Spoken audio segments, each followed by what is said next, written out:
Assalamualaikum warahmatullahi wabarakatuh. Perkenalkan, nama saya Muhammad Fakri Habibi dengan NPM B1A024395. Di sini saya akan menjelaskan tentang teori kejahatan. Apa itu teori kejahatan? Teori kejahatan adalah upaya menjelaskan mengapa seseorang melakukan kejahatan atau mengapa suatu masyarakat mengalami tingkat kejahatan yang tinggi. Teori ini seringkali menggunakan berbagai perspektif seperti biologis, psikologis, dan sosiologis. Yang pertama, ada yang melalui perspektif biologis. Ada dua teori.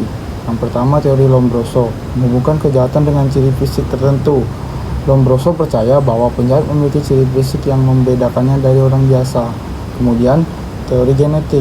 Beberapa penelitian mencoba menghubungkan kejahatan dengan faktor genetik atau hereditas, namun bukti yang kuat masih terbatas.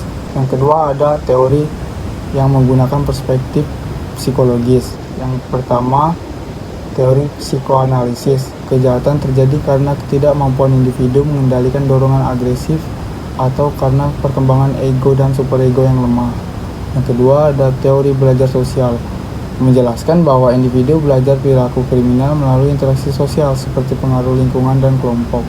Kemudian yang ketiga, teori kognitif, menekankan peran proses berpikir dan persepsi individu dalam melakukan kejahatan.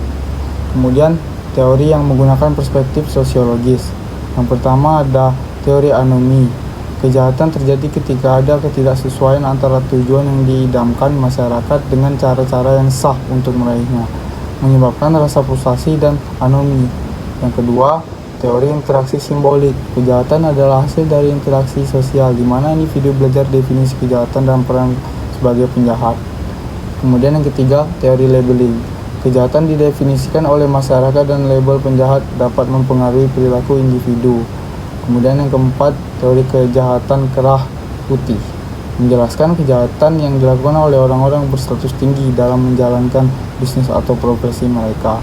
Kemudian yang kelima, teori kontrol sosial, menjelaskan bahwa kejahatan terjadi ketika ikatan sosial individu dengan masyarakat lemah, sehingga mereka tidak merasa terikat untuk mengikuti norma-norma.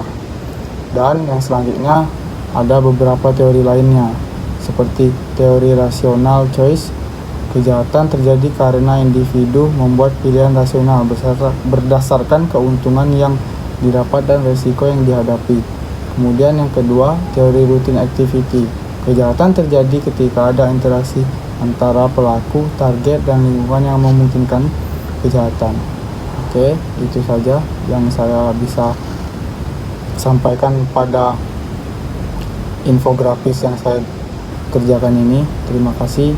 Assalamualaikum warahmatullahi wabarakatuh.